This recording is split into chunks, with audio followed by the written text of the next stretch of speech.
de la Universidad de Querétaro, la cual será comentada también por un profesor, amigo muy querido, el doctor Miguel Ángel Casillas Alvarado, investigador titular del Centro de Investigación e Innovación en Educación Superior de la Universidad Veracruzana. Debo destacar que esta conferencia se realiza en coordinación con el Instituto de Investigaciones Histórico-Sociales de la Universidad Veracruzana, cuyo director es el doctor Ernesto Treviño Ronzón, a quien le agradezco muchísimo todo el apoyo y que seguramente se incorporará con nosotros más adelante. Y bueno, de manera muy rápida agradezco la presencia de ustedes en esta conferencia. Gracias. Nos acompaña en representación del subsecretario de Educación Media Superior y Superior, licenciado Elías Calisto Arenas, el maestro Fernando Batista Sami. Muchas gracias por estar con nosotros, maestro. También nos acompaña el rector de la Universidad Popular Autónoma de Veracruz, el maestro Sergio Torres Mejía. Muchas gracias. Nos acompaña el doctor Ricardo García Guzmán, rector de la Universidad Metropolitana del Golfo. Muchas gracias por estar con nosotros. También nos acompaña de la Unidad de Planeación, Evaluación y Control Educativo de la SEP, la doctora Neira Bautista Mayorga, de la Dirección de Educación Normal, del Instituto Consorcio Clavijero, la maestra Jocelyn Cano Rodríguez en su representación. Muchísimas gracias. Y bueno, una gran cantidad de amigos y colegas que el día de hoy están con nosotros. Y por supuesto, nuestra gratitud en especial al rector de la Universidad Pedagógica Veracruzana, al maestro Mario Salmón Rodríguez Reséndiz, y a todo su cuerpo directivo. Muchísimas gracias por estar aquí.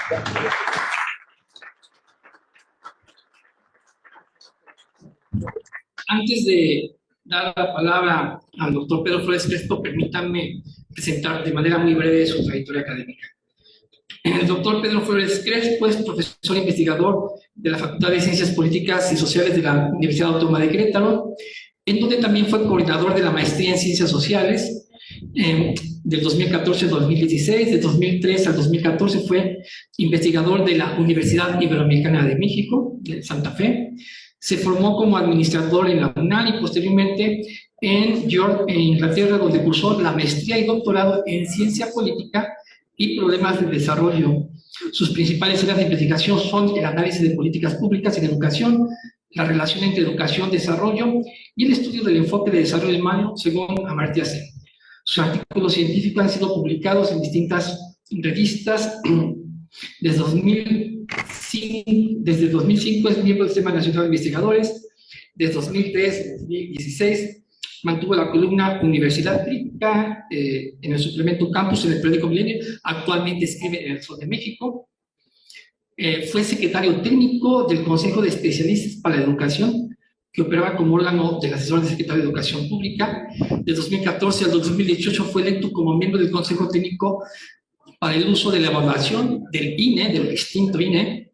De 2007 al 2009 fue coordinador de las redes para la Human Development and Capability Association, que fundó el Premio Nobel de Economía Amartya Sen y la filósofa Marta Nussbaum. Fue director de la revista Mexicana de Investigación Educativa, del COMIE. Forma parte de múltiples comités editoriales en México, Brasil, Argentina, Chile, etc. También coordinó el proyecto sobre movilidad social de los técnicos superiores universitarios PROMED. Fue director de la revista Interamericana de Educación para Adultos. Fue profesor visitante de la Universidad de Harvard. Y claro, pues fue el creador e impulsor del Laboratorio de Política Educativa. Y el día de hoy conversará con nosotros. Así que, bienvenido, Pedro, a la Universidad Pedagógica Veracruzana. Adelante. Muchas gracias, Fabio. Gracias a todas y a todos ustedes. Creo que me voy a levantar, porque creo que es mejor hablar desde acá, sí puedo. Bueno, en primer lugar, pues lo primero es darles las gracias a todos por su invitación, a todas, a la universidad, por permitirme estar aquí y compartir con ustedes este proyecto que se llama Laboratorio de Política Educativa, que nace en 2022 en Querétaro. Y es un gusto para mí compartir la mesa con Fabio y con el doctor Miguel Casillas, que hará la réplica o la discusión de este proyecto. Entonces, si me ayudas, Fabio, pasando, por favor, la primera. Lo primero, aquí voy a poner de este lado, es el objetivo de esta plática es presentarles los antecedentes de este proyecto, los elementos que conforman el proyecto del Laboratorio de Política Educativa. Cuando escuchamos laboratorio, lógicamente, se nos viene a la cabeza, pues, una idea. Y esa idea tiene que ver con experimentación de política educativa. Eso es lo primero que quisiera dejar asentado.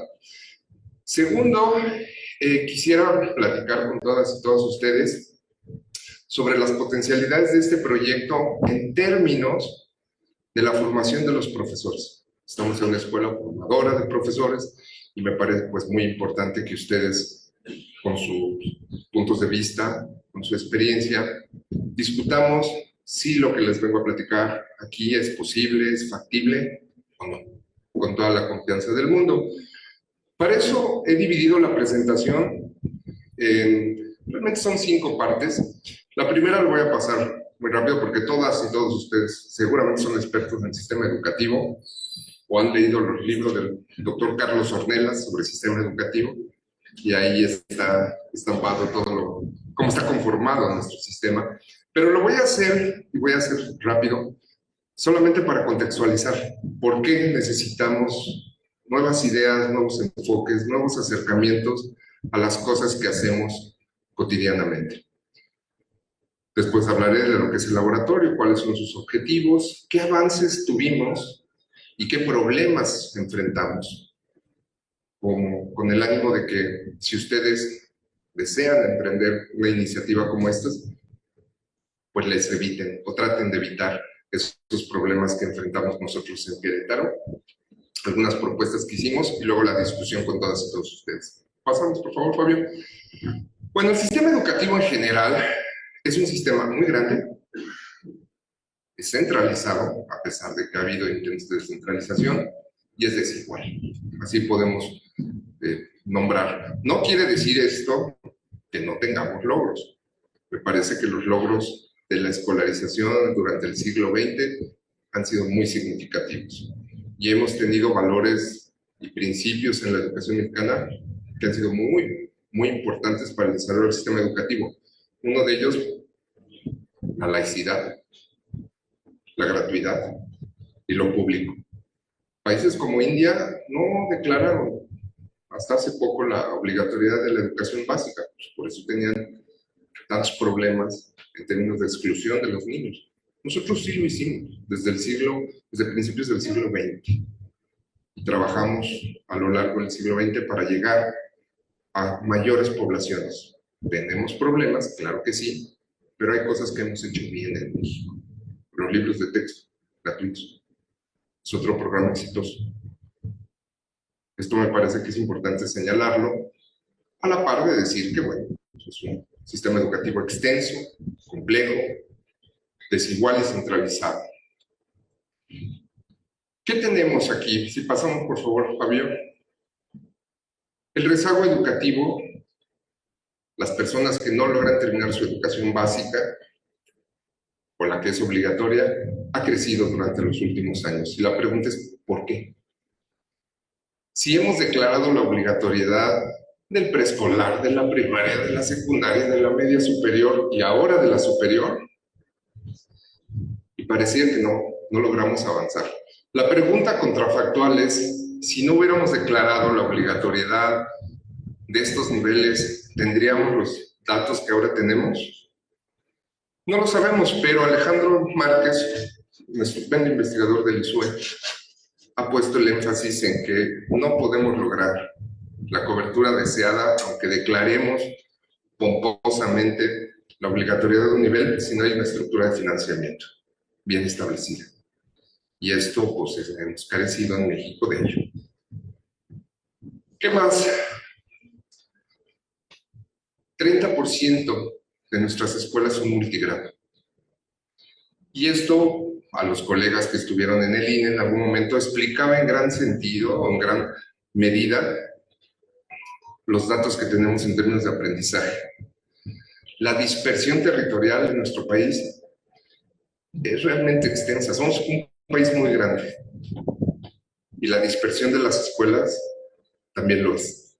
Entonces, llevar educación, buena calidad, a una ranchería, a una comunidad, buena educación, es muy complejo. ¿Qué más tenemos en términos de calidad educativa o de aprendizajes? Aunque sé que PISA no es el referente único, ni debe ser el referente normativo para evaluar la educación, pues tenemos un grave problema de aprendizajes, ¿no? Los últimos datos, que ya no tenemos datos, pero bueno, los últimos del 2022, es que la mitad de los estudiantes evaluados por PISA están por debajo del nivel 2, que es el nivel, digamos, mínimo, el umbral. Y solamente 1% de los estudiantes alcanza un nivel alto, según nos dijo Felipe Martínez Rizo. Esto a veces nos hace desesperanzar en nuestro sistema educativo. Decimos, hijo, tenemos reformas, gobiernos, cambios de régimen, etcétera, etcétera, y no podemos avanzar. Cuando entren en la parte de la desesperanza, les sugiero leer tanto a Felipe Martínez Rizo, que ubica y contextualiza muy bien los datos del aprendizaje en México. Dice, bueno, para un país como México, tan complejo y todo, pues sí tenemos atrasos, pero tenemos avances. O al doctor Carlos Muñoz Izquierdo, que escribió en 2005 un artículo estupendo, que yo creo que es de los mejores que escribió Muñoz, que decía que no hay fatalismo que nos impida avanzar. Con los puntajes de PISA, Muñoz Izquierdo se da cuenta que los jóvenes de estratos altos en México no logran acercarse en términos de aprendizaje a los jóvenes pobres de los países desarrollados. Y la conclusión de Muñoz es, la calidad de la educación en México no es cuestión de recursos. Así que cuando les vayan a cobrar a ellas las primarias, secundarias a sus hijos, que la tablet y que el curso extracurricular y que... Pónganse a pensar en esto que dice el doctor Muñoz. No es de recursos, la calidad es de otra cosa. Y otra cosa que tiene que ver con la función de universidades como esta. Los procesos de enseñanza-aprendizaje y lo que hacemos en el aula. No lo que le damos al niño como tablets, talleres, viajes a Disneylandia, ¿no? Pensando que esto nos va a ayudar. Hay una dimensión didáctica que le hemos puesto poca atención para mejorar los aprendizajes. Y aquí me parece que es importante y el laboratorio va por este lado. ¿Qué reformas hemos intentado en México para que los problemas que tenemos dejen de ser problemas y empezamos a tener viabilidad? Bueno, aquí, como todo, a ver, lo que a veces hacemos los académicos, al momento de tratar de explicar de una manera muy rápida los contextos históricos, pues uno simplifica. Esta es una sobresimplificación de lo que hemos intentado, pero igual es para contextualizar lo que hemos hecho. Por el periodo posrevolucionario, vamos a ponerlo del 1920 al 97, que termina el régimen de partido hegemónico. ¿Qué hicimos ahí? Bueno, pues tuvimos un sistema de partido hegemónico, hubo una amplia expansión de servicios, como les digo, hicimos bien las cosas en ese momento, aunque, y eso lo señaló la investigación independiente, con muy poca atención a la calidad y a la equidad. O sea, abríamos escuelas porque ya no sabíamos si aprendían o no los niños, y la investigación educativa desde los 60, con el doctor Pablo Latapí, el Centro de Estudios Educativos, nos dijo, no están aprendiendo, aunque abras muchas escuelas y aunque metes muchos niños, no aprendes. Y eso, pues, es un problema, como sistema educativo, como país. En 92 llega, pues, para muchos un parteaguas de la política educativa en México, que fue el Acuerdo Nacional para la Modernización de la Educación Básica, que seguramente ustedes recuerdan, porque allí estaba carrera magisterial, ¿se acuerdan? Y había 4 políticas. Una de ellas era el cambio curricular, profesionalización docente, participación social y descentralización, que los estados se hicieran cargo de sus sistemas de educación. Luego, periodo democrático, le puse así, alguien puede disputarme de que si no ganó, es periodo democrático, etcétera, etcétera. Pero bueno, periodo democrático, 97-2018, donde termina el partido hegemónico, empieza la competencia partidista, la alternancia partidista, la división de poderes. Y ahí vimos que se refuerza lo público de la política educativa.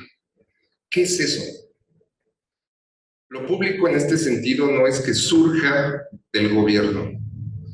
Lo público quiere decir que los distintos actores están implicados en el desarrollo de la política educativa.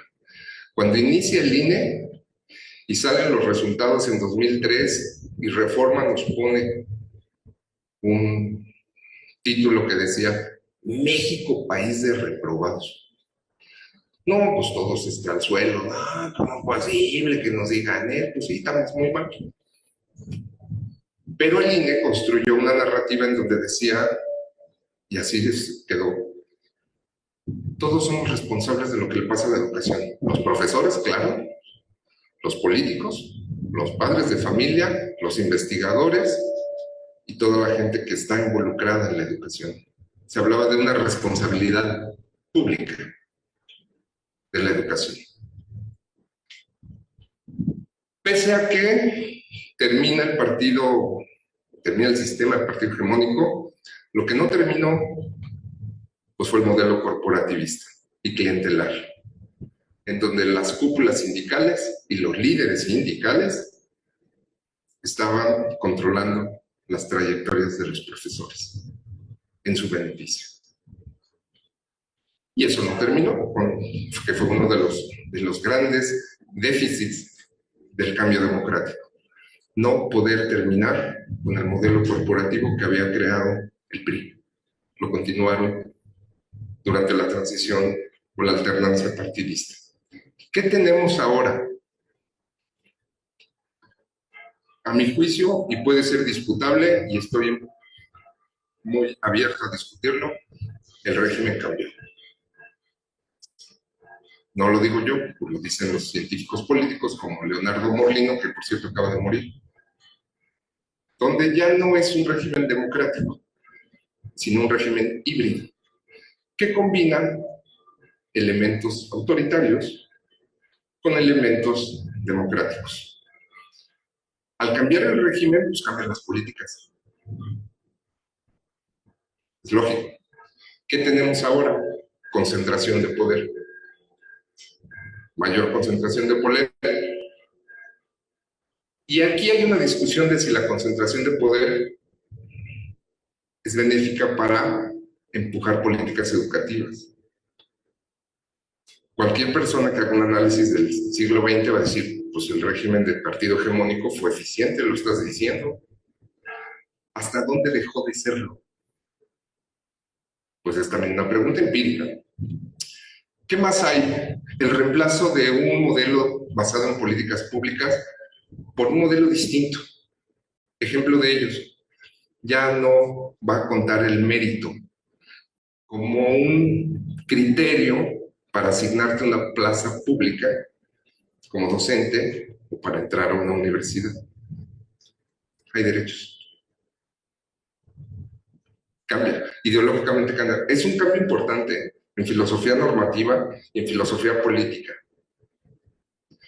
Y creo que estamos en eso. Y hay que meditar y hay que analizar de qué manera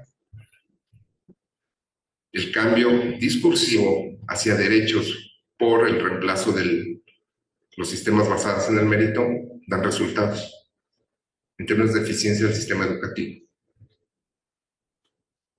Mis colegas del Colegio de México, Manuel Gil, varios, dicen, no, pues el mérito genera estratificación por este tipo de cosas, etcétera, etcétera, etcétera, etcétera. Los países desarrollados tienen problemas por utilizar un sistema basado en el mérito. Por lo tanto, nosotros no debemos usarlo eso, pues sí, pero ¿y ahora qué? O sea, México nunca llegó a un sistema basado en los méritos para asignar plazas o para distribuir puestos públicos. El sistema civil de carrera tuvo muchos problemas para funcionar.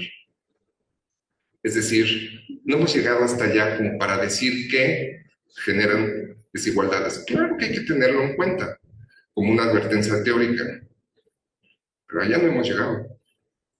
Y la pregunta contrafactual es, ¿qué genera más desigualdad? ¿Lazos clientelares o mérito? ¿Y cómo te sientes de que en lugar, le digo a los estudiantes, a ver chicos, ¿ustedes cómo se sentirían? Ustedes son muy capaces aquí en la UAC, peleen por un puesto y se lo den al primo del gobernador. ¿Qué sienten? Aparte de la pérdida de ineficiencia institucional y burocrática en términos weberianos del sistema público. ¿Qué más hay? El reemplazo de políticas y programas que tuvieron una lógica racional, de racionalidad económica, eficiente o de eficientismo, por políticas y programas populares y con una fuerte carga reivindicativa. Jóvenes construyendo el futuro. Ciertamente, los regímenes anteriores, dice Michael Sandel, hirieron el estatus social de la población. En el caso de los ninis, personificaron el fracaso de los jóvenes. Llegó alguien que se dio cuenta pues, que eso había que había herido el estatus social de la gente. ¿Cómo reemplazamos eso? Pues con un programa popular y reivindicativo. Jóvenes construyendo el futuro. ¿Sí se fijan? Pues claro que todos dijimos, pues sí, así es. Pues si estás hiriendo el estatus de la gente, estás personificando el fracaso. En el caso del mérito pasó igual, de los profesores, personificaron el mérito. Y eso pues hiere el estatus social. Y como dice Michael Sandel, en su crítica a la meritocracia en Estados Unidos, va a llegar un líder, se va a dar cuenta de eso y lo va a aprovechar. Y eso fue lo que pasó con Trump. Y eso fue lo que pasó aquí en 2018. En esa estamos. Repito, es una sobresimplificación para tratar de contextualizar. Y ustedes seguramente pues, van a decir, estás equivocado aquí, pero lo podemos discutir. Vamos a entrar ya de lleno. ¿Por qué laboratorio? Una de las razones por las cuales iniciamos el laboratorio fue precisamente para decir, las grandes reformas prometen muchísimo. La promesa de cambio es muy grande, pero hace poco sentido, significado para la gente que toma decisiones en las escuelas, para los profesores que están al frente de los grupos, para los padres de familia que tienen que lidiar con cuestiones del contexto, con cuestiones de la crianza. Y lógicamente, sociológicamente, bueno, no lógicamente, sociológicamente, cuando uno pierde sentido en cosas, no se involucran ni tienen un motivante o un motivador para hacer las cosas bien. Y entonces las reformas, las grandes reformas, lo que tienen, que pueden ser bien pensadas, racionalmente inteligentes, pero ven a las personas como instrumentadores de las acciones de los gobiernos electos. Y ahí es donde puede ser que las personas se retraigan. Y nos pasa mucho en las universidades. Ahora van a hacer programas de tutorías y órale, todos a dar tutorías, ¿no? Y pues cuando les dices, oigan, pues yo doy tutorías por WhatsApp, pues no vale, tienen que meterse al sistema y si no, no tienen la evidencia y no lo vamos a pagar, ¿no? Nos pasa a los profesores universitarios. Y dices, bueno, pues yo mejor sigo dando mis tutorías de esta manera sin entrar a esa jaula de racionalidad y de Weber, que son los controles por todo este tipo de estructuras reformistas, en donde nosotros perdemos sentido. Una de las razones para crear el laboratorio es Vamos a tratar con el laboratorio de que sean las comunidades escolares las que construyan el significado del cambio. Y los vamos a ayudar porque el laboratorio surge dentro de una unidad de servicios de educación básica del Estado de Querétaro, la Subsecretaría de Educación Básica, y nosotros los vamos a apoyar con respaldo técnico y con respaldo científico, digamos. Entonces vamos a trabajar con las comunidades dentro de la unidad, que es la Subsecretaría de Educación Básica, pero con conocimiento científico. Eso fue lo que hicimos, para tratar de construir el sentido del cambio con las propias comunidades. El laboratorio, una de las cosas que definimos desde el principio es todas las escuelas que quieran participar en el laboratorio tienen que ser voluntarios. Si las escuelas dicen que no, no hay problema. Dos nos dijeron que no. Una nos dijo, no, de plano no los queremos, no nos dieron razones. Pero la otra sí dijo, fíjense, déjenos dialogar con nuestro consejo técnico. Y les decimos. Y pues nos dijeron que no. Pero es muy importante empezar a trabajar construyendo la confianza con las comunidades escolares y con la autoridad, en este caso, la Subsecretaría de Educación Básica, que se llama UCEBEC, en Querétaro. ¿Qué más tenemos? Que el cambio sí es posible. Hay una corriente sociológica clásica, estructural, marxista en algún sentido, que dice, no, si no hay condiciones de riqueza económica, de ventajas, los jóvenes, los niños, los adolescentes no pueden aprender. Y eso sociológicamente es una postura. Está respaldada con datos, no estoy inventando cosas. Digo, el informe Coleman del 55, me parece, del 50, decía una cosa similar. Después, varios estudios, la corriente de las escuelas efectivas decía, fíjate que sí pueden aprender. Los niños de escuelas pobres, chinga, pues ¿cómo no? ¿Por qué? Pues nada más vele por qué. Porque las relaciones pedagógicas son distintas. En México tenemos un ejemplo de que esto es posible. Las comunidades de aprendizaje, dirigidas por Gabriel Cámara, que dirige el CONAFE. Hay telesecundarias muy pobres donde los jóvenes sí aprenden, y es por la forma en que se organizan, no por los recursos que tienen.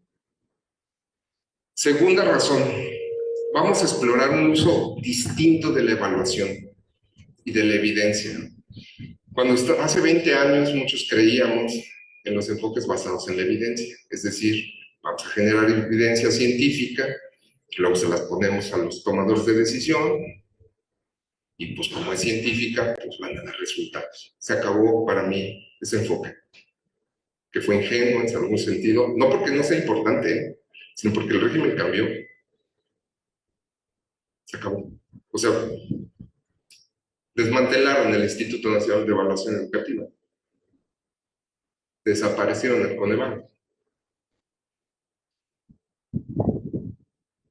Y la evaluación y la evidencia ya no es necesaria para gobernar.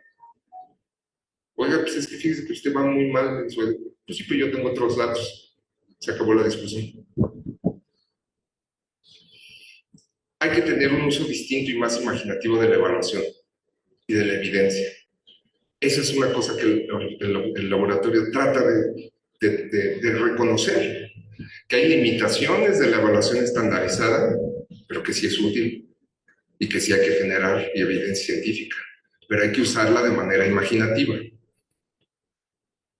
no de una manera, como tienen razón, ¿no?, los críticos del neoliberalismo, como una forma tecnocrática. Es el dato el que habla, sí, espérate, pero pues el dato está en un contexto, está puesto en un contexto, tiene interpretaciones, puede ser que esté sesgado. Entonces, hay que volver a estas discusiones que son realmente importantes. Tercer argumento para reforzar la idea del laboratorio. Hay que pensar mejor analítico, hay que pensar mejor cómo están interrelacionados los planos donde ustedes actúan como profesores, donde actúa el que toma las decisiones y donde actúa el que piensa las ideas para cambiar el sistema educativo. Una de las quejas comunes, lo platicábamos hace un rato, de por qué las reformas generan tanta rechazo. Pues porque los actores no están involucrados, no se sienten involucrados. Luego dice involucrado, no se siente involucrado. ¿Cómo están implicados los distintos planos de decisión, donde el profesor toma la decisión y dice, yo sí quiero reprobar a los chicos, pero hay un reglamento que te dice no lo puedes reprobar. Si lo repruebas se va a ir. Y el profesor dice, me quitas autoridad, ¿a poco no? Y entonces, pues viene una tensión entre la toma de decisiones escolar y la toma de decisiones al nivel de secretarías, que está respaldada en una idea de no reprobar, de no generar exclusión. Felipe Martínez Rizzo es un defensor de no reprobar a los niños, pero él no dice no reprobar y ya hagan lo que quieran, ¿no? Pues no hay que reprobar, pero hay que nivelarlos, ¿no? Son dos cosas distintas. Pero está basado en evidencia científica. Si repruebas a un niño en secundaria, bachillerato, se te va a ir. Pues más probable que se vaya. Pues es que en mi universidad batallamos muchísimo para cambiar el reglamento de estudiantes de bachillerato. No lo pudimos cambiar. Y el reglamento de bachillerato es un instrumento de exclusión escolar durísimo. Están seriadas las materias y luego si en la unidad 1 no está con la unidad 2, entonces no te puedes inscribir. Carrera de obstáculos para los jóvenes. Oiga, pues que no el bachillerato es obligatorio. La razón, no sé si llamarle razón, que dieron en mi universidad para no cambiar el reglamento de estudiantes fue, vamos a crear una alumnocracia. Entonces, ¿qué? Sí, les vas a empoderar a los jóvenes, ¿no?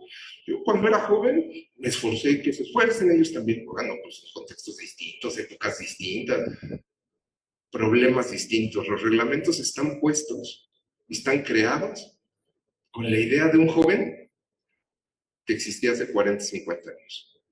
Ahora los jóvenes trabajan, ahora los jóvenes están un poco interesados en las cuestiones escolares, ahora los jóvenes tienen un celular donde pueden acceder a lo que quieran y pueden ver TikToks de Japón, de Corea, una oferta cultural que lógicamente pues choca contra la oferta escolarizante de un bachillerato. Pues esas son las condiciones de vida que tenemos, reales. Y eso es lo que tiene, o lo que quiere capturar el laboratorio.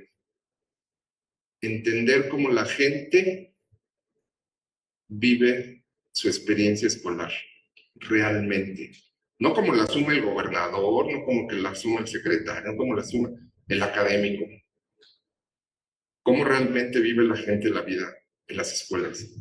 Porque es ahí donde podemos nosotros entender un poquito para intervenir. Si no, vamos a mi juicio, vamos a seguir repitiendo fórmulas que en verdad ya están probadas que no parecen dar resultados. Y sí es frustrante que un país como México, 14ª economía mundial, pues no tenga un sistema educativo más robusto. Y además algo más preocupante. Marilyn Brindle, la profesora de Harvard, dice, si los gobiernos electos no dan resultados y la gente percibe eso, lo que vas a tener son personas muy inconformes con la democracia. Y entonces, agárrense, porque la vamos a ir debilitando en función precisamente pues, de nuestros fracasos subsecuentes. Bueno, ¿por qué Querétaro? ¿Por qué el laboratorio en Querétaro? El laboratorio empezó a invitación del coordinador general de la UCB, de la subsecretaría, a mí para ser asesor de él. Y la apuesta fue, mire, porque me decía, ¿qué cosa podemos hacer que resulte en el Estado? Le dije, mire, Querétaro es un Estado estable políticamente, sus indicadores educativos son buenos, las escuelas públicas son buenas, los maestros son muy buenos. En las evaluaciones que antes teníamos, los profesores de Querétaro se ven muy bien evaluados. Entonces me decía, no vamos a tener, a eso no vamos a tener broncas. Vamos a hacer cuestiones que sean estratégicas. Vamos a trabajar sobre el laboratorio para tratar de experimentar el cambio educativo en las escuelas más desventajadas, que tengan mayor desventaja, y ver cómo nos movemos. Los líderes sindicales son realmente muy razonables. Hay un grupo de investigación fuerte. De hecho, la UCB tiene una unidad de investigación como subsecretaria de Educación Básica, donde estuvo alojado precisamente el laboratorio. Y esto pues nos potencializaba muchas cosas. Algo que también platicaba con el maestro Salomón, ¿verdad? Nuestro rector, era que en Querétaro tenemos evaluaciones muy bien hechas, estandarizadas. Es impresionante las bases de datos que tenemos. Podemos identificar al niño y su aprendizaje. Por niño. Es impresionante la base de información que tiene Querétaro por sus evaluaciones. Sabemos dónde están los problemas. Me parece que es cuarto y quinto, ¿no? De primaria ahí tenemos problemas con las fracciones. O sea, sabemos dónde están los problemas por la información que tenemos. Entonces, pues nos potencia muchísimo identificar dónde están los problemas y cuáles son. Y la otra es que en 2021 me toca también participar en el grupo que se conformó para hacer el programa sectorial de Querétaro, y una de las cosas que se propusieron ahí es utilizar la evidencia científica para la toma de decisiones. Este sueño moderno de que las ideas pueden hacer que la acción sea distinta. Y que, pues, les digo, pues, eso pensamos hace 20 años y ahora soy más escéptico de que esa idea de modernidad exista todavía. Pero bueno, estaba ahí y además pues, nos dio un respaldo para hacer el laboratorio. ¿Cuál es el objetivo? Como se los he comentado y como se los he reforzado en esta exposición, propiciar un cambio real con las comunidades escolares a través de estrategias experimentales y en beneficio directo de la comunidad. ¿Qué es lo experimental? ¿O por qué lo experimental?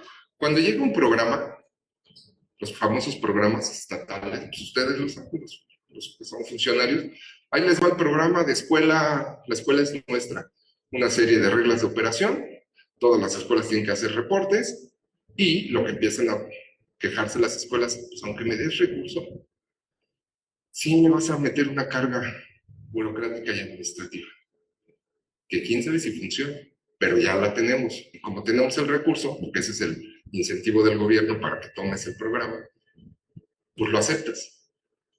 Aunque hay estados en algún momento que no aceptaban los programas federales. Colima, me parece que fue uno de esos. Hace mucho. El secretario decía, no queremos ese programa, vamos a darla. No, nosotros lo hacemos aquí. Así. O sea, los estados tienen esa, ¿no?, libertad, o tenían, no sé. Con lo experimental lo que tratamos de hacer es, vamos a tratar de hacer el cambio. Y si resulta, pues le seguimos. Y si no resulta, pues le cambiamos. Por eso es experimental, por eso es laboratorio. Tuvimos problemas, se oye bonito, pero cuando lo quisimos implementar, y ahorita les voy a explicar los problemas que tuvimos. Y una cosa que platicamos en ese entonces el coordinador y yo es, vamos a enfocarnos a las secundarias. La primaria en Querétaro es muy estable, es de muy buena calidad, casi todas nuestras escuelas primarias, sobre todo las urbanas, pero en general las primarias en Querétaro son muy buenas, por los datos que tenemos de evaluación estandarizada. En secundaria empezamos a tener problemas, y por eso sugerimos concentrarnos ahí. Estos son los datos a grandes rasgos de la secundaria en Querétaro. Concentra el 17% de la matrícula de educación básica. Estos son los datos de estudiantes, docentes. Hay una tasa de crecimiento muy grande, pero sí la hay, positiva, ¿no? En otros estados se invierte. Pero además, la secundaria, si ustedes recuerdan por ahí, los que recuerdan que en 2003 se intentó una reforma a la educación secundaria, porque era uno de los problemas más graves del sistema educativo. La primaria ya estaba más o menos consolidada. O sea, ya no se te iban los niños, ya tenías casi el 100% de los chiquitos en edad de ir a la primaria dentro de la escuela, no reprobaban, el aprendizaje de los chicos de primaria era ya muy similar a las escuelas privadas. Eso está en un informe del INE que se llama Avance o Retroceso de la Educación, de 2009. Ahí dice, el sistema educativo, o sea, la primaria está consolidada en México. El problema es la secundaria. Bueno, pues aquí lo que vimos es que 16 millones de jóvenes que en 2010 no habían terminado la secundaria, en 2019 el número era el mismo. 16 millones. Esa es la llave que alimenta nuestro rezago educativo en la secundaria. Y por eso había que ponerle atención. ¿Cómo opera el laboratorio? Quisimos que como laboratorio, con estas ideas, cuestionando la idea de la gran toma de decisiones de arriba hacia abajo, pues había que ser congruente y decir, tiene que ser un método inductivo. Ustedes saben que el método inductivo es de lo que está acá abajo, arriba, y no como las grandes reformas, ¿no? De lo que se piensa que está bien, y luego para abajo. Y para eso dijimos, bueno, lo primero es que sí hay que tener una inmersión profunda en las escuelas que vayamos a tratar. Y para eso habrá que visitarlas, habrá que pedirles si quieren participar o no, habrá que revisar sus PMCs, sus programas de mejoramiento, que además nos decían, pues si ya tenemos el programa de mejoramiento, ¿por qué querríamos estar en el laboratorio? Pero cuando revisamos los programas de mejoramiento de calidad educativa, vimos una cosa que es muy común. Hacemos ese tipo de programas para dar respuesta a la autoridad, pero los problemas reales parecía que no estaban ahí. No es que estuvieran mal, simplemente que era una respuesta a la autoridad, a la burocracia, en el buen sentido de la palabra. Entrevistas con los directores, los colectivos docentes y visitas in situ. Luego, otra vez a la discusión sobre la problemática que nosotros veíamos de las escuelas, que nosotros podíamos ir captando con los profesores, y luego la propuesta, desde la investigación, de decir, oigan, vamos a tratar de hacer intervenciones o estrategias de intervención con ellos, y les proponemos estas. Y era muy interesante, porque algunos decían, no, ese no nos gusta. A mí no me gusta. No, ¿por qué no les gusta? No, pues se nos hace que no da resultado o ya lo intentamos.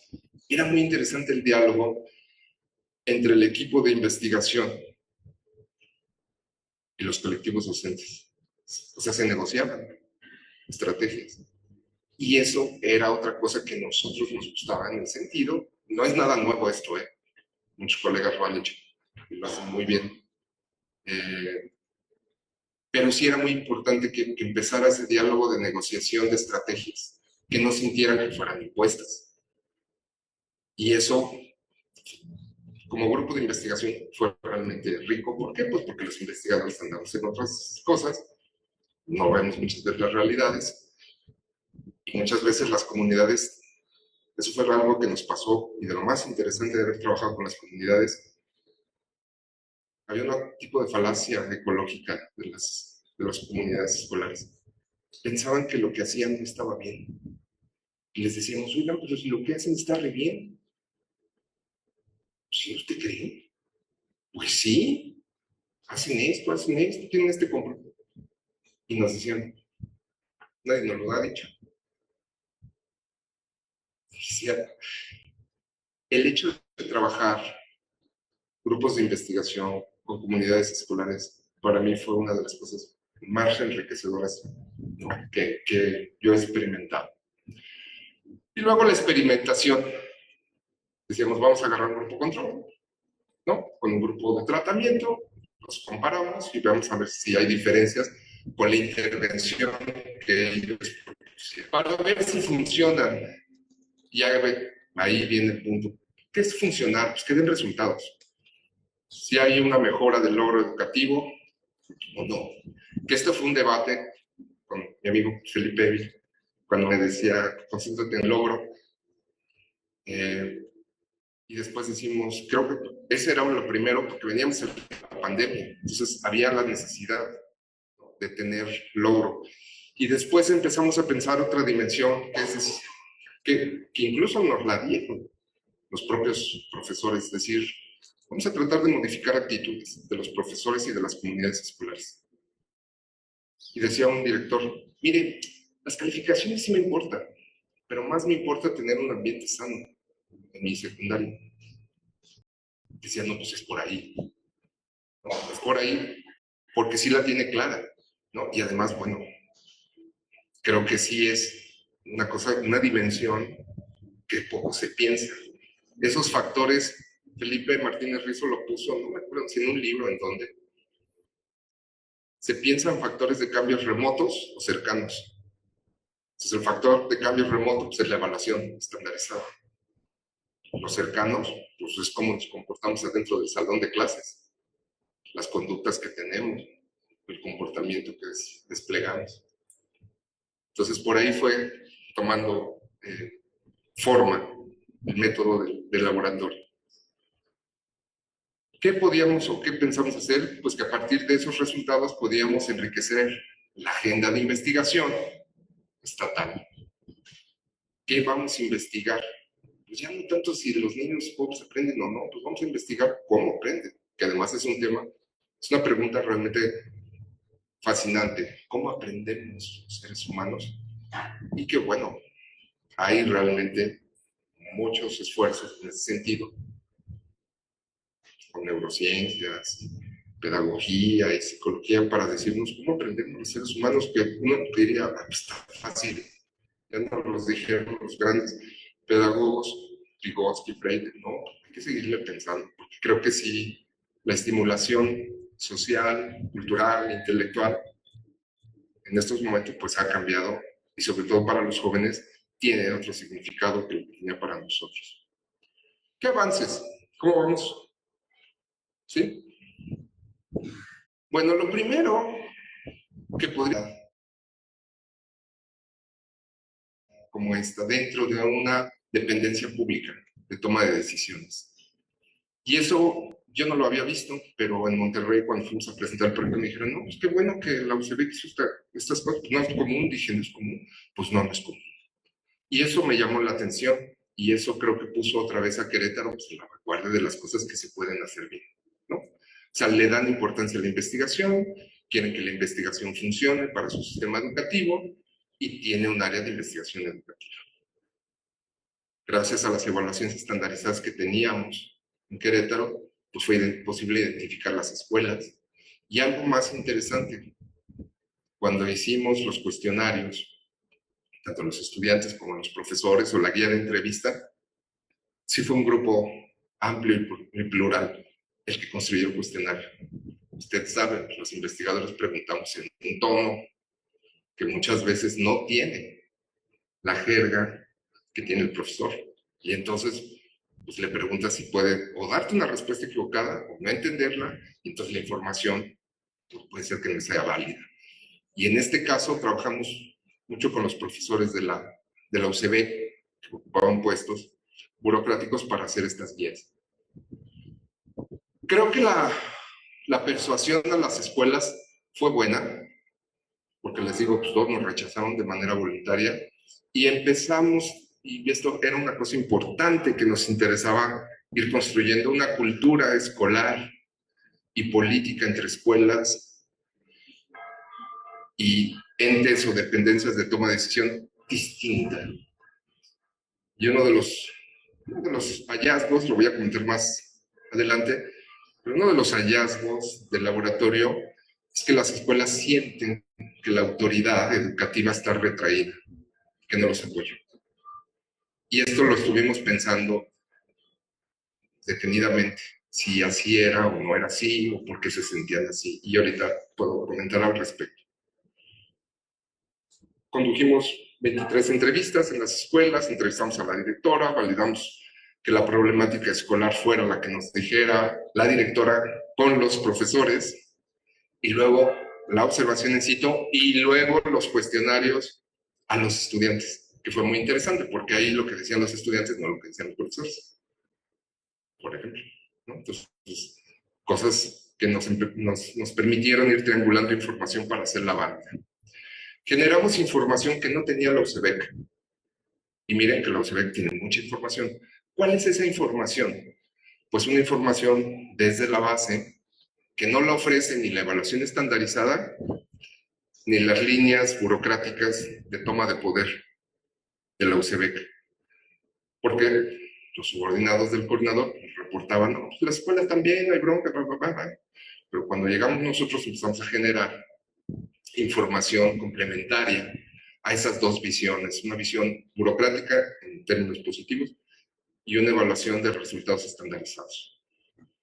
¿Qué pasó aquí? Pues como todo lo bueno, a veces tiene su lado malo, o más bien siempre, sí empezó a generar una tensión política entre los datos que generábamos y la perspectiva del coordinador. Y eso, otra vez, pues nos lo dijeron la Tapí, Muñoz, hace muchísimo tiempo. No está fácil llegar con la investigación al cambio político.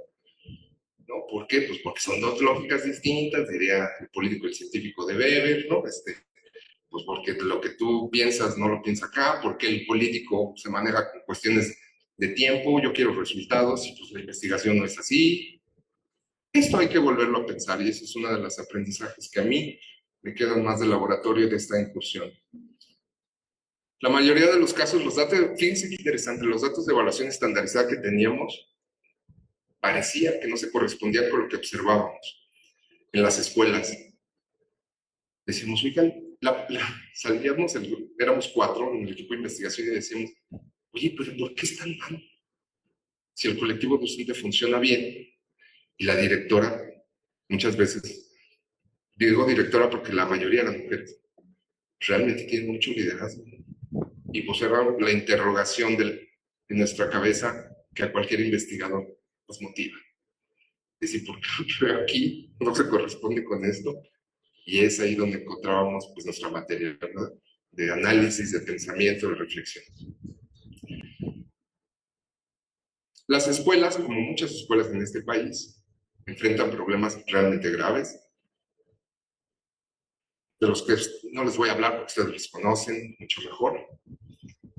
Pero lo que sí veíamos a través de las entrevistas con los colectivos docentes y con los propios estudiantes es que sí tenían una capacidad de contención las escuelas de los problemas externos. Lógicamente no resolvían drogadicción, violencia, entonces no lo resolvían las escuelas.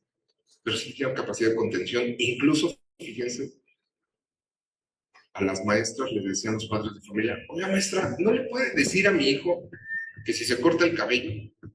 Porque a mí ya no me hace caso. O sea, los profesores tenían autoridad sobre los jóvenes, más que los papás, lo cual nos llamaba mucho la atención, porque decíamos, ah, caray.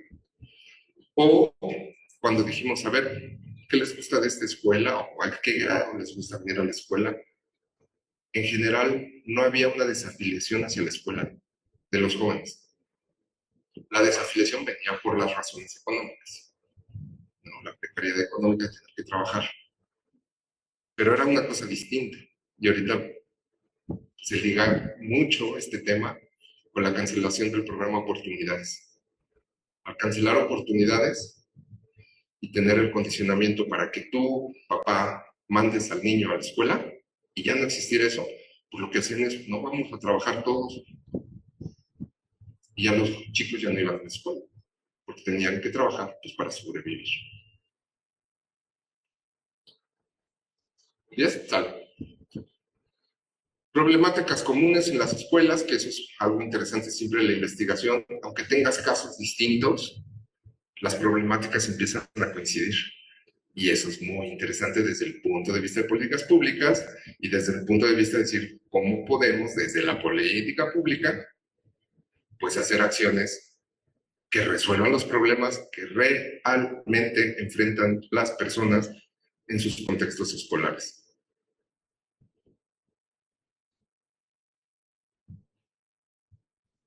Uno de los hallazgos más importantes y más recurrentes cuando entrevistábamos a los jóvenes, a los profesores, al director, era la parte socioemocional.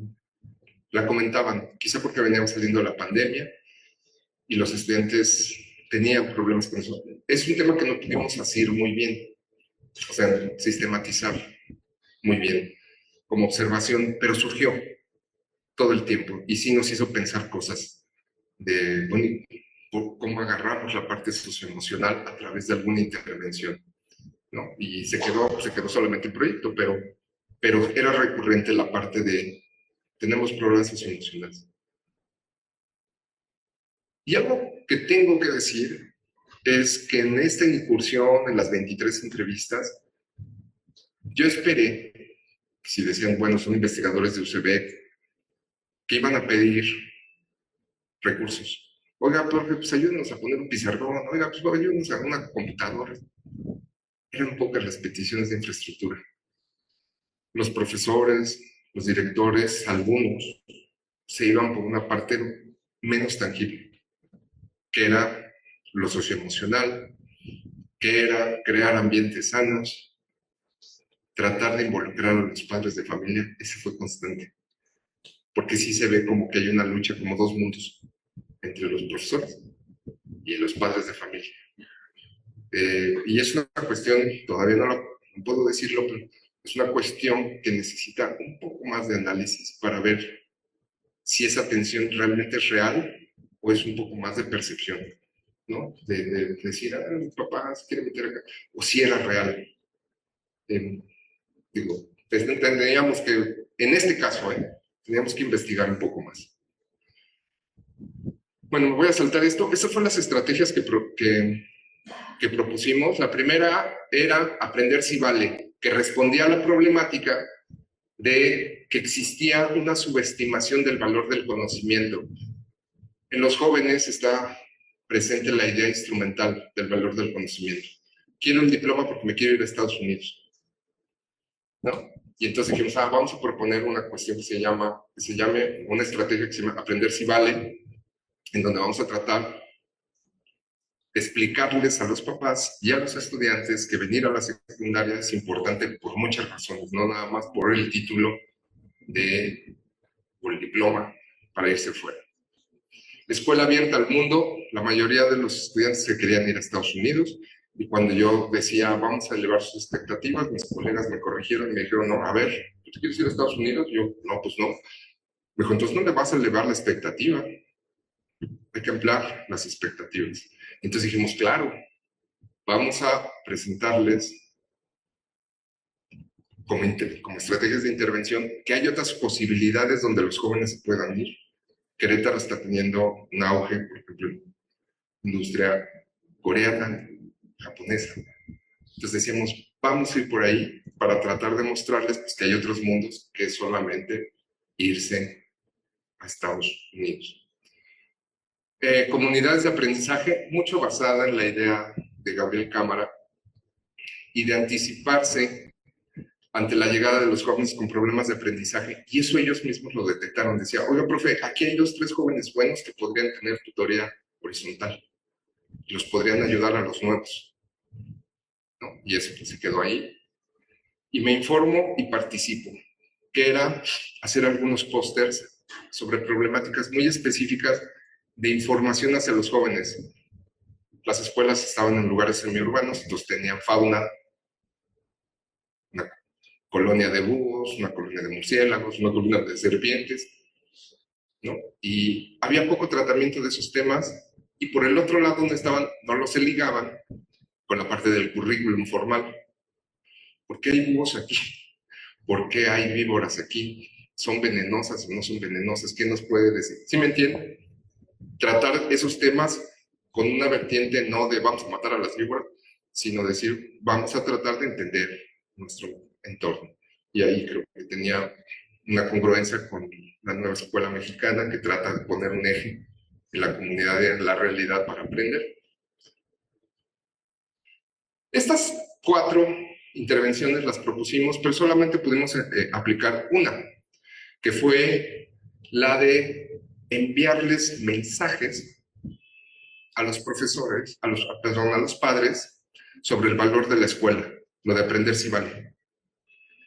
Y decirle, mira, por el hecho de que tu hijo venga acá, puede aprender esto. Y mandarles durante un mes mensajes a sus teléfonos de los papás. Yo lo quería hacer con un grupo solamente de papás, pero la directora lo mandó a todos y ahí se nos fue la estrategia. O sea, tuvimos poco control de la estrategia. Pero se mandaron este tipo de mensajes a los papás, a las mamás, porque era una comunidad donde los varones no.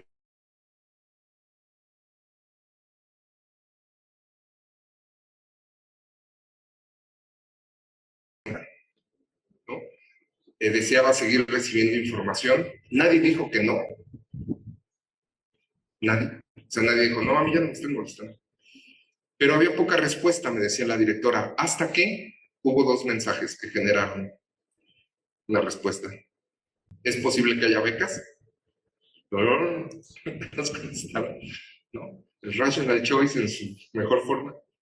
Y una cosa que nos sorprendió mucho. La directora hizo un video muy bien hecho en Canva, el Día de las Madres, y se lo mandó. La respuesta de las madres fue realmente, oigan, muchísimas gracias por tomarme en cuenta.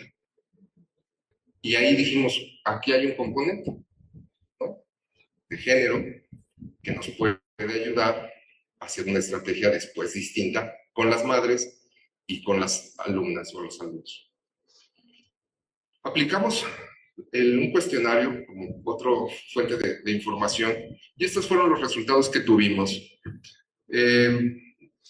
Una de las cosas que vimos es la mayoría no tenían beca y eran realmente escuelas muy alejadas y escuelas en desventaja. No había un programa federal ni estatal que contuviera un poco o que redujera el costo de oportunidad de estudiar.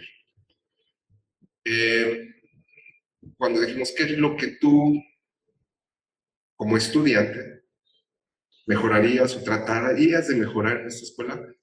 Fue la cuestión del bullying.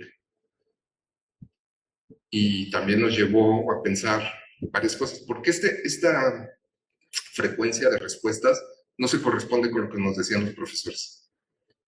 Los profesores decían, no, es que aquí están muy abandonados los jóvenes. Pasan mucho tiempo solos. Cuando les preguntamos cuánto tiempo pasas solo, nuestro cuestionario demostró que no pasaban tanto tiempo solo, que tenían este problema en la escuela. Desean ir a la prepa, pero no hay una prepa cercana. Y les hicimos una pregunta muy influenciada por los estudios sobre desarrollo humano. ¿Qué tan libre te sientes para tomar decisiones? Así. Puede interpretarse muchas cosas, etcétera, etcétera. Puede tener muchos problemas la pregunta, pero el 41% dice que se siente más o menos libre, 26% poco libre y solamente 16% muy libre. Y le decíamos, ¿ay, por qué? Pues porque mis papás me dicen qué hacer. ¿No? Esa fue una respuesta común. Bueno, ya vamos a terminar. Lecciones. ¿Qué fue la problemática o qué problemas tuvimos para implementar el laboratorio? La evaluación de las estrategias de intervención. Fue una de las cosas que se nos complicó muchísimo. Ahora, después de varias discusiones que han dado con el tema del laboratorio, vamos a intentar otro tipo de metodologías, una que se llama QUIP, que se llama Qualitative Impact Protocol, que lo intentaron, o lo aplicaron en la Universidad de Bath para medir efectos sin usar grupos controles, a ver qué tal nos resulta. Repensar la relación entre política e investigación. El laboratorio ya no existe más. Ya no está, no es que no exista, ya no está en la UCB. Y ahí es claro que hubo una tensión entre política e investigación. Organizar la primera reunión de las redes de escuelas no fue posible, pero me parece que es importante organizarla porque tenían muchas experiencias que compartir y el director nos lo dijo así: conocimiento que no se comparte, pues no sirve. Y entre ellos iba a ser muy importante que platicaran. Y como les digo, iniciamos ya un trabajo más colaborativo con laboratorios de convivencia dirigidos por Cecilia Fierro y con las redes de la Universidad de Bath para probar esta metodología que no es cuasi experimental, sino que se llama QUIP, ¿no? Qualitative Impact Protocol, para ver los efectos o los cambios de actitudes en profesores o en padres de familia o en estudiantes. Y bueno, pues eso, estoy atento a sus comentarios, a sus críticas, que seguramente enriquecerán este trabajo, y pues termino como empecé, agradeciéndoles a todas y a todos su presencia y su atención a esta exposición. Muchísimas gracias a todas y a todos. Muchas gracias, apreciado Pedro. Seguramente hay muchos comentarios y reacciones, pero antes de dar la palabra al doctor Casillas, quiero agradecer la presencia de colegas de la Dirección de Educación Normal, el doctor Víctor Manuel Domínguez. Muchas gracias por estar con nosotros, Víctor. También de la Escuela Normal Veracruzana, al maestro Ricardo Gómez Leiva. Muchísimas gracias, maestro, que bueno que nos acompaña. Y también, de manera especial, agradezco la presencia de un amigo, colega de muchos años, el doctor Felipe Enial, investigador del Instituto del CIESAS Golfo. Gracias, Felipe, por estar con nosotros. Es un gusto que estés aquí. Y, por supuesto, quiero agradecer muchísimo también la presencia del doctor Raúl Arias Lovillo. Muchas gracias, doctor, por acompañarnos. Es un gusto que esté con nosotros.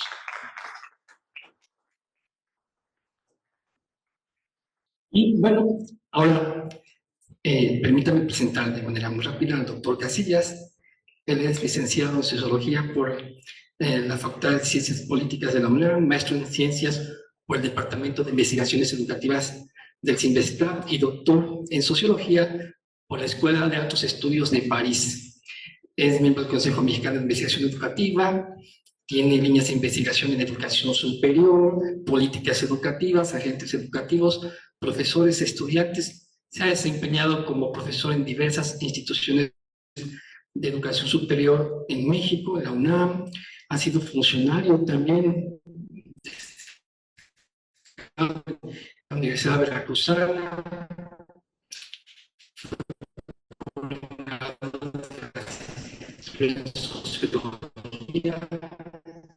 director del Instituto de Gestión de Educación, coordinador de la maestría y coordinador del doctorado en conferencias en México y muchas obras publicadas entre libros, capítulos de libros, artículos científicos, artículos de opinión. Es un escritor con una prosa, todo lo hemos leído, muy elocuente. Ha formado pues, varias múltiples generaciones de investigadores en la investigación social y en la investigación educativa. También fue asesor académico de la Facultad Latinoamericana de Ciencias Sociales, la Flaxo México. Ahí fue mi profesor, muy exigente, por cierto, y pues... Bueno, muy buenas tardes, gracias a todos por asistir, gracias por la invitación, por permitirme comentar brevemente la conferencia que ha impartido Pedro Flores Crespo. Quizás convendría empezar por el principio, ¿no? Todos los que estudiamos sociología o ciencia política y nos acercamos al análisis de las políticas públicas, pues lo hicimos, en principio, de la mano de Luis Aguilar Villanueva, ¿no? Un profesor súper profesor, ¿no? Del Colegio de México y de otras instituciones, que hizo un gran avance en la conceptualización de las políticas públicas y en su comprensión para su implementación, para su uso, para pensar con ellas el desempeño de los gobiernos, el desempeño público. Con él aprendimos que las políticas públicas son un conjunto de acciones gubernamentales, fundamentalmente, que tienen como objeto la solución de problemas específicos que se plantean en la sociedad. Con Luis Aguilar observamos que había un ciclo, nos permitió, con su famoso ciclo, comprender cuál era la dinámica de estas políticas, cómo estaban un conjunto de problemas sociales existiendo en la sociedad, cómo iban cobrando algunos de ellos relevancia por distintas razones, cómo al cobrar relevancia se incorporaban a una agenda pública, después de participar en una agenda pública, cómo se diagnosticaba, precisaba la naturaleza de estos problemas, cómo se imaginaban soluciones, alternativas y propuestas para resolverlos, cómo se implementaban, o sea, cómo se ponían en práctica estas soluciones y, por supuesto, cómo se evaluaban y qué resultados se obtenían. Entre cada uno de estos elementos, Luis Aguilar anotaba que había arenas de conflicto, arenas de discusión, en la que los ciudadanos, los grupos, los partidos participaban discutiendo, confrontando sus ideas y sus puntos de vista en relación a las características del problema, para definirlo, en relación a las características que deberían tener las soluciones, para arreglarlo, y la definición de las políticas y su implementación. Con Luis Aguilar advertíamos que esta era la forma de conducción en los regímenes democráticos y que era consustancial a un régimen democrático el gobierno a través de las políticas. El problema es que el escenario nacional se ha transformado radicalmente y no necesariamente estamos ante una situación de una democracia tradicional. Y no necesariamente en nuestro país se está gobernando por políticas o con políticas públicas como las que he descrito.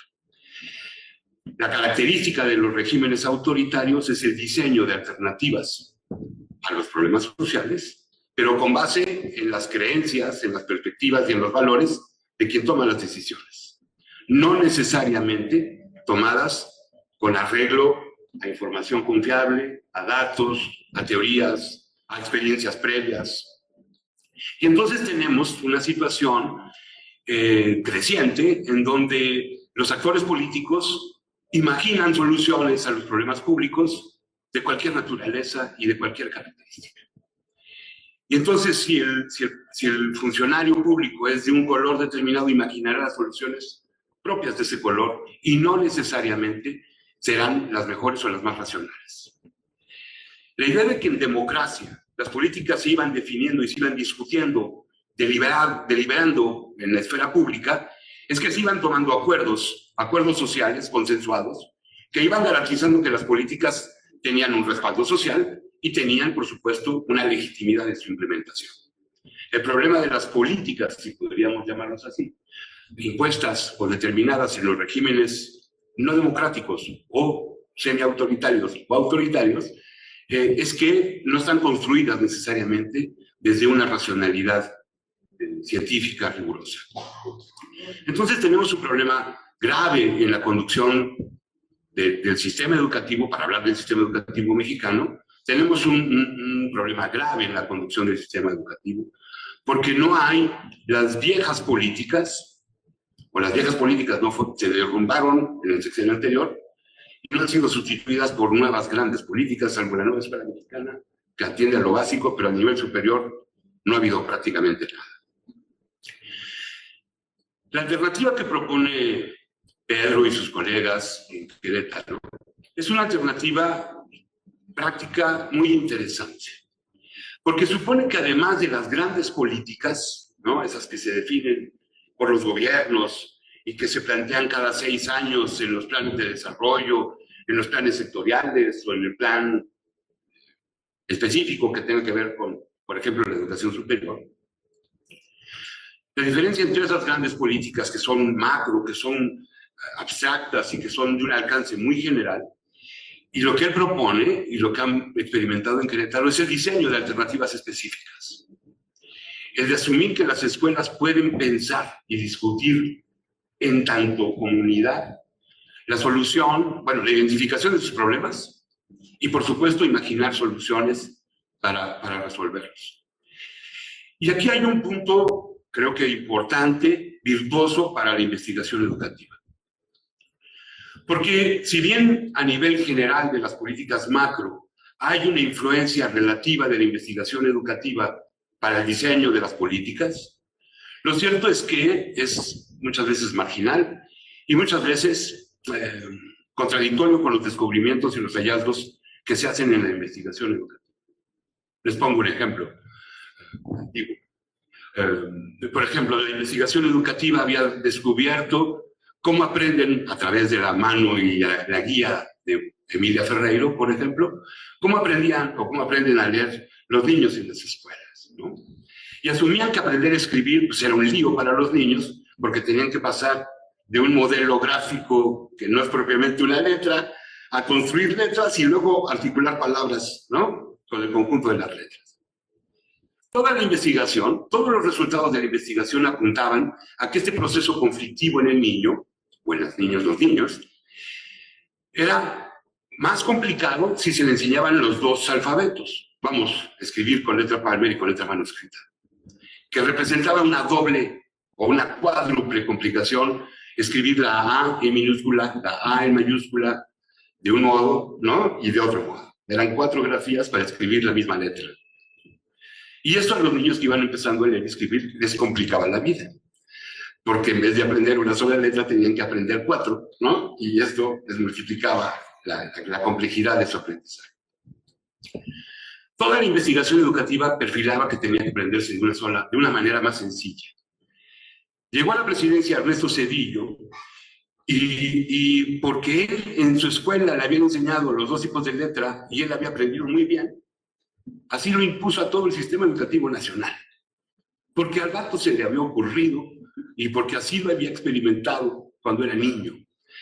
O sea, era el sentido común aplicado de un personaje, en este caso el presidente de la República, en este caso el secretario de Educación, ¿no? Que imponía a todo un sistema una creencia completamente equívoca y fuera o alejada de toda la evidencia científica que apuntaba hacia otro lugar para aprender a leer y escribir. Ilustro esto como un ejemplo de cómo los políticos han inventado soluciones en función de sus creencias y de sus ocurrencias. El laboratorio que propone Pedro y que han experimentado en Querétaro es un experimento interesante que acerca la investigación educativa a los problemas específicos de las escuelas específicas. Esto no es un diálogo abstracto entre la investigación educativa y la política pública que ocurre por allá, sino es una construcción específica a nivel de cancha, a nivel de las escuelas. Y en ese sentido me parece que es una solución muy interesante, virtuosa, para imaginar alternativas de solución a los problemas escolares. ¿Por qué? Porque tenemos que asumir que la solución a los problemas de las escuelas tendrían que ser acciones racionales, ¿no? Que tuvieran propósitos, fines definidos, sostenidos en diagnósticos serios, en indicadores observables y medibles que nos permitieran reconocer la evolución, ¿no? La eficacia y el cumplimiento de una política determinada. Esta definición clara, precisa de los problemas, gracias a la investigación educativa, o gracias al pensamiento científico, pues nos exige conocer las causas de los problemas. Y conociendo las causas de los problemas, pues estamos en condiciones de buscar mejores soluciones.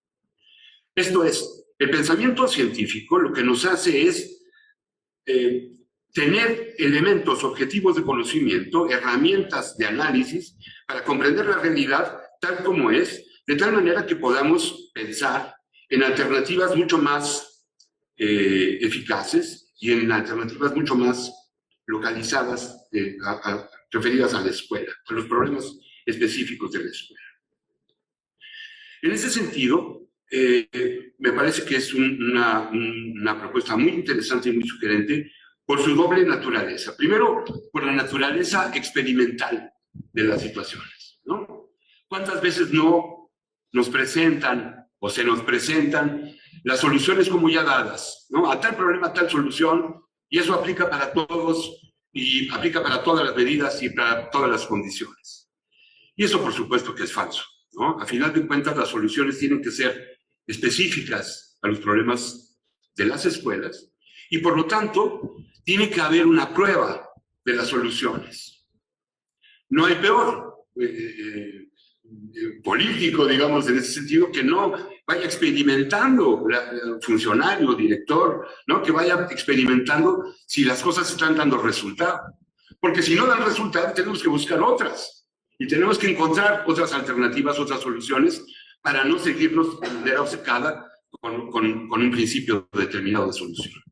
Entonces, tener una postura abierta, tener una postura flexible, tener una postura en la que seamos capaces de escuchar y de advertir si las alternativas que hemos planteado están siendo eficaces, me parece que es muy importante para tener entonces la medida de lo que hay que seguir o de lo que hay que corregir. Entonces, rescato como algo muy valioso esta condición experimental, cotidiana, de solución y de prueba y ensayo y error. Segundo, comparto plenamente que la solución de los problemas escolares corresponde a las comunidades escolares y que las transformaciones de las escuelas corresponde propiamente a la iniciativa de las personas que las habitan. No es con grandes documentos o con grandes políticas como ocurren los cambios. Ya sabemos siempre, y tenemos una larga historia para contar al respecto, que todas las políticas que vienen de arriba hacia abajo encuentran mediaciones muy frecuentemente para su implementación y que muchas veces llegan distorsionadas en la escuela. Y que si no hay esta identificación de los agentes escolares con las propuestas de transformación, pues entonces no ocurren las transformaciones. O sea, si no hay participación plena y convencida de los profesores, sobre todo de los profesores, para cambiar sus entornos escolares, entonces no cambian las situaciones en las escuelas. Y esto entonces es representa un doble desafío, la condición experimental y la condición práctica en la que intervienen los distintos agentes escolares. A mí me parece en ese sentido que este proyecto es un proyecto muy importante para conocer y para valorar, ¿no? Para conocerlo desde la UPB, desde la Universidad Veracruzana y desde otras entidades, ¿no? De la normal, que hacemos investigación educativa y que intervenimos en las escuelas. Porque al final de cuentas lo que queremos todos es acercar la investigación a la solución de los problemas específicos. Pero al mismo tiempo, también ocurre una valoración, o sea, incorporando estas dimensiones de investigación a la solución de los problemas específicos, acercando a los investigadores, a los estudiantes de posgrado, ¿no? A la solución de problemas específicos, estamos también valorando ciertas cuestiones. La primera es la importancia de contar con fuentes de información válidas, precisas, completas, suficientes. Y esa sigue siendo una exigencia nacional, porque no tenemos un sistema nacional de información construido, ¿no? No hay un INEGI educativo o algo equivalente, ¿no? Y los viejos sistemas los derrumbaron y no han construido uno nuevo. Pero claramente, para poder tomar decisiones informadas, es indispensable contar con fuentes de información válidas, precisas, que observen la realidad. Segundo, pues hay que conocer las escuelas. O sea, no podemos pensar en implementaciones y alternativas solo desde los escritorios o solo desde las oficinas en las que nos encontramos en los cubículos. Tenemos que entrar, ¿no? Y aproximarnos y conocer las escuelas en lo particular y a sus agentes. Por supuesto, tenemos que pensar en que estas propuestas y estas alternativas, como bien lo ha mostrado Pedro, recurran al diálogo y a la discusión para lograr un consenso y que hacer posible su implementación. Esto es, las políticas no pueden ser impuestas, ¿no? Salvo riesgo de que se distorsionen completamente. Finalmente, creo que tenemos que pensar la alternativa, el diseño de alternativas desde la investigación educativa. Y en ese sentido, usar toda la racionalidad, ¿no?, propia de la construcción de objetos de conocimiento para hacer diagnósticos y para imaginar soluciones. A mí me parece que este es un laboratorio de políticas.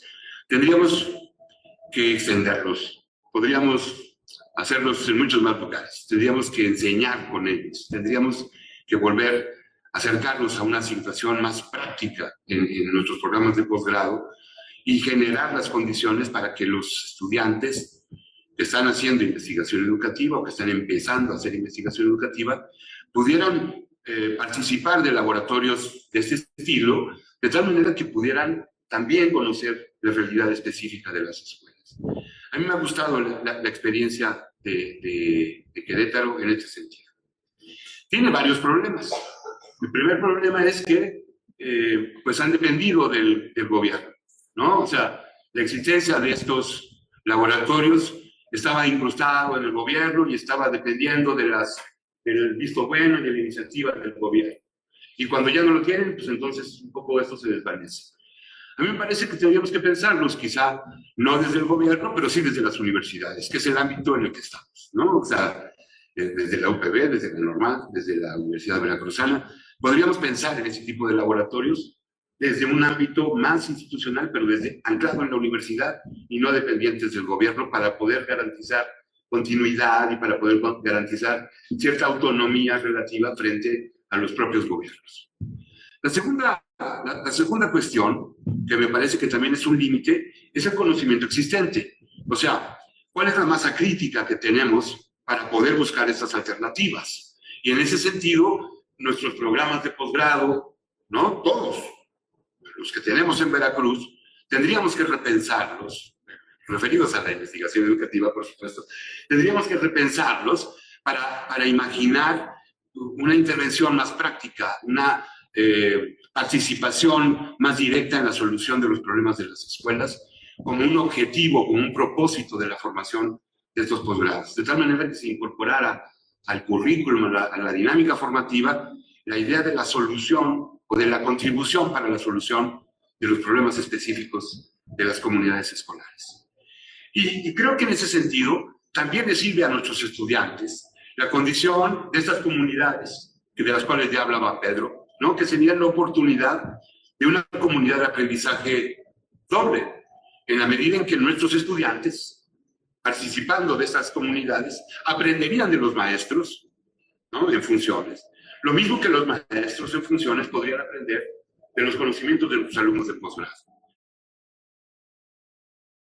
La interlocución entre colegas, como Miguel, como Fabio, como todos ustedes, es realmente muy valiosa para mí. Lo agradezco muchísimo, más cuando es de la manera como Miguel siempre lo haces, de una manera generosa y muy puntual. Retomaría puntos muy rápido para darle la palabra a todos ustedes, en que ciertamente es una iniciativa pragmática, práctica. Yo agregaría que es realista, o sea, con un enfoque realista, muy lógico, muy abstracto. Lo expresaría así, a lo mejor estoy equivocado, pero bueno. Segundo, me parece muy importante que menciones que la definición de los problemas públicos o los problemas escolares tiene una base plural y abierta. No puede definirse un problema, o sí, sí se puede definir un problema desde la subjetividad del líder político, pero nos vamos a equivocar. O sea, las soluciones, si siguen esa lógica, pues nos vamos a equivocar, ¿no? Y las consecuencias sociales son graves, ¿no? Eso creo que también es importante. Tercero, me parece importantísimo que digas que no es contradictorio el trabajo que se puede hacer, como tú dices, a nivel de cancha, con la política pública. Y esto es algo que defendimos muchísimo en el laboratorio, porque había una tendencia a pensar que todo lo que se hacía abajo pues era lo único y que la etnometodología y todo este tipo de cosas son muy valiosas, claro que sí, pero no hay que perder de vista la parte de la política pública desde los gobiernos democráticamente electos. Y esto es algo que enfatizamos muchos, tanto es importante lo que se hace en la escuela, pero es importante lo que se decide arriba, y no por una moda o por una tendencia a decir, pues todo lo que hacen arriba está mal, todo lo que hacemos abajo está bien. No, esa no tiene, no es esa la del laboratorio. Tienes mucha razón, y ese fue algo que confesaría. Yo no vi venir que podría desaparecer el laboratorio, ¿no? Sí confié, ¿por qué? Pues por menso, ¿no? Porque así son las cosas. No, no pensé que fuera a desvanecerse como tú lo pones, y pues si nos dejó en un momento de inestabilidad que ahorita, gracias a estos foros, Fabio, pues estamos tratando de recomponer. Pues básicamente es eso. Te agradezco muchísimo, Miguel, como siempre, y pues no sé, Fabio, yo creo que es importante el cuestionamiento, los comentarios de muchos colegas, maestros, profesoras, aquí. Claro, pues está abierto el espacio para preguntas, comentarios. Agradecemos a ustedes. Muchísimas gracias, el doctor Víctor Andrade, que estás aquí con nosotros, del Instituto Histórico Sociales. Es un gusto tenerte también, investigador de Históricos Sociales. Gracias, Víctor. Adelante, por favor, si algún colega, algún compañero tiene alguna inquietud, alguna pregunta acerca de lo que acaba de exponer el doctor Pedro, el doctor Casillas, por favor, anímense. Adelante, doctor René. René Garibay, de aquí de la institución, del Departamento de Investigación. Me hace pensar un poco, quizá utópico, pero que, bueno, veo que encaja con la nueva escuela mexicana, aquello de escuela, la comunidad, hacia dónde quieren ir, bajo qué temáticas, pero también me hace pensar en la reforma que fue el 15 de septiembre pasado, el artículo 2 constitucional, con pueblos originarios que ahora van a tener un presupuesto, que dejan de ser objetos de derechos, pasan a ser sujetos, que pudiera ser que encajara en la figura del laboratorio o algo similar, quizás no tan acartonado como lo exige una instancia educativa, universitaria, algo quizá más itinerante, pero con ciertos anclajes, si va a haber recursos, porque ahorita ya los pueblos originarios están esperando que el presupuesto salga para ver cuándo les va a tocar para administrar los productos y proyectos que vayan ellos a ser partícipes. Creo que ahí puede encajar eso, dado que los pueblos originarios, que es la parte más pobre del país, de acuerdo también en los puntos que marcan, creo que ahí pudiera desarrollarse, buscar ahí, habría metas, recursos y encajaría con las necesidades. Gracias, doctor.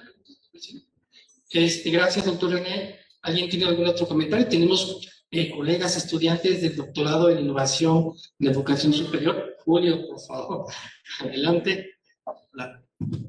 Hola, ¿qué tal, doctor Pedro? Un gusto, creo que su exposición me parece muy formidable, muy genuina, sobre todo el ejemplo perfecto, ¿no?, de lo que decía Weber, ¿no?, de políticos y científicos. Creo que es una muestra de por qué no compaginan muchas veces.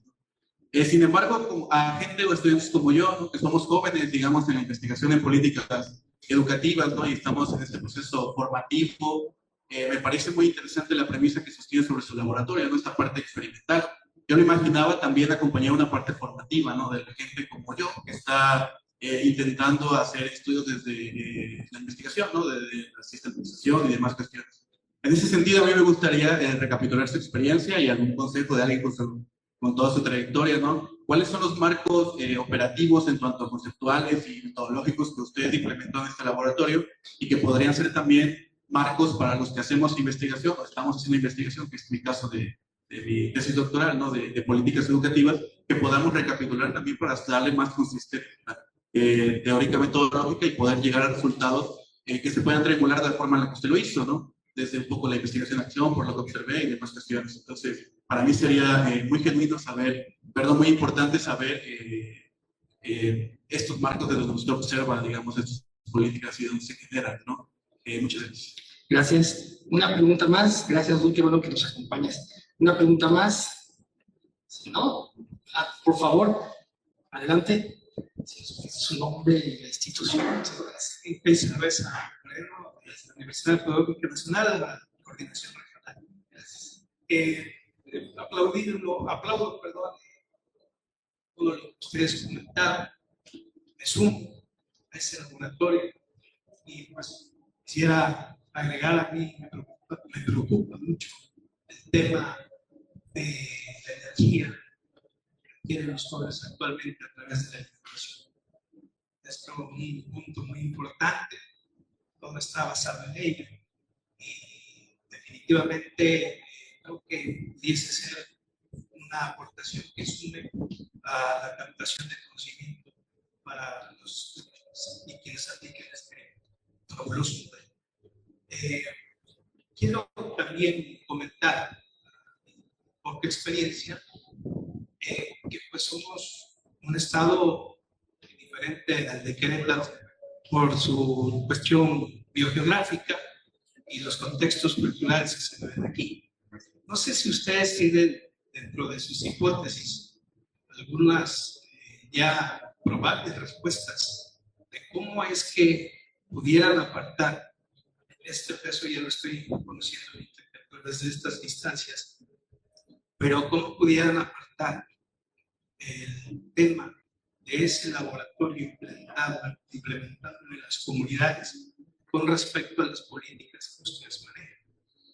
Okay. Muy amable, maestro, muy gentil de su parte. Adelante, Pedro. Sí, bueno, muchas gracias. Vamos por orden, pero maestro René, le contesto, pues más bien que contestarle, le doy las gracias porque me hace pensar en algo que creo que es importante comentar. ¿Cómo se podría ligar el laboratorio, dado que es una iniciativa práctica, con programas que sean gubernamentales, ¿no? Y no chocar contra ellos o tratar de complementarse? Entonces, el comentario que usted hace me hace pensar eso, precisamente, de cómo ligarlo con esto que usted comentaba sobre los nuevos programas a las comunidades indígenas. Eso es lo que diría. En segundo lugar, creo que una de las cosas más importantes, respondiendo a la última pregunta, hay una cosa que a mí me parece que quisimos defender del laboratorio.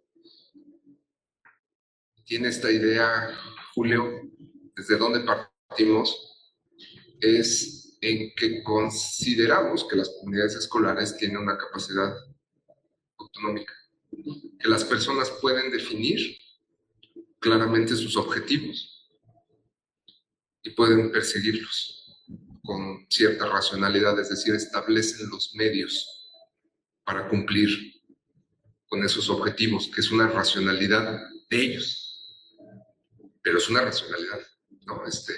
En el sentido pinkeriano de Steven Pinker, de lo que es racionalidad, ¿no? Entonces, y bueno, ya pasando más de lleno con Julio, buena pregunta. En algunos espacios donde he estado, sobre todo presentamos en Inglaterra, la pregunta que me hicieron inmediatamente fueron dos, pero una que me hicieron es, ¿desde qué teoría partes tú? ¿No? Y fue buena pregunta, porque claro que hay una teoría implícita, ¿no? Teoría del cambio, educational change, Michael Fullan, toda esta corriente, ¿no? Que creo que es importante. Después, metodológicamente, tienes razón, creo que hay que ir hacia los enfoques de investigación, acción que se utilizaron en los 70s y todo. Y después, cuando hicimos el documento del laboratorio, no recuerdo si fuiste tú, Felipe, o quién fue, Felipe, que me comentaron sobre Emancipatory Research Methods, ¿no? Que tiene un poco esta idea de decir, ¿no? Mucho basado en la idea de la teoría crítica. Creo que sí. Y esto me sirve también para decir una cosa muy importante que señaló Miguel, y que me hizo pensar cómo podemos sistematizar la experiencia del laboratorio para que pueda servir en algunos cursos, ¿no?, de formación de profesores. Y me quedé pensando cómo hacerle, no sé si es un artículo, no sé qué es, de la experiencia. Tenemos muchísima información. Cuando el proyecto se interrumpió dentro de UCB, yo me quedé con muchísimos datos que no he podido sistematizar, pero sí me parece que es importante entrar ahí para esto que tú estás diciendo. Pues, los que nos estamos formando queremos saber desde dónde estás partiendo, cuáles son las críticas, ¿no? Algún enfoque de investigación-acción, emancipatory research methods, o algunos otros que existan, ¿no? Que creo que es algo que me parece muy, muy importante hacer. Claro que hay, de manera implícita, enfoques atrás. Uno de ellos, claramente, aunque yo dije que ahora soy más escéptico de lo que era hace 20 años del evidence-based policy, pero claro que hay una influencia del enfoque, con el ánimo con la idea moderna de que las ideas, de que los datos nos pueden ayudar a tomar mejores decisiones. Pero también reconozco esto que dijo Miguel y que lo expuse. Esto ya cambió. Ya cambió. ¿En qué cambió?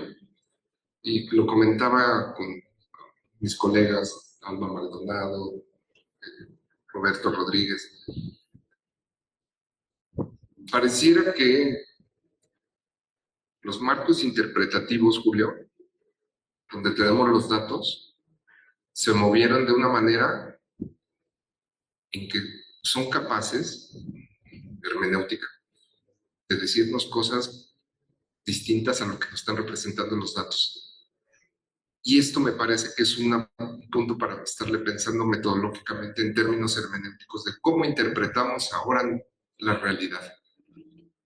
Porque pareciera que los datos objetivos ya parece que no cuentan, o ya no son importantes, o ya no sirven, ¿no?, para tomar decisiones. Sirven otras cosas. La reivindicación. El programa simplista, reivindicatorio, puede ser que no dé resultados, pero que todos abracemos. Y que socialmente tenga respaldo. Este es el caso del mérito. El mérito no tiene respaldo social. ¿Sabe que te digan a ti? No, tú esfuérzate, cabrón, échale ganas, porque si no, no vas a salir adelante. No, pues es preferible, ¿no?, que utilices una palanca o al líder sindical para lograrlo. Socialmente, no sé si culturalmente, y a lo mejor puedo estar equivocado en el término de culturalmente, no lo respaldamos, ¿no?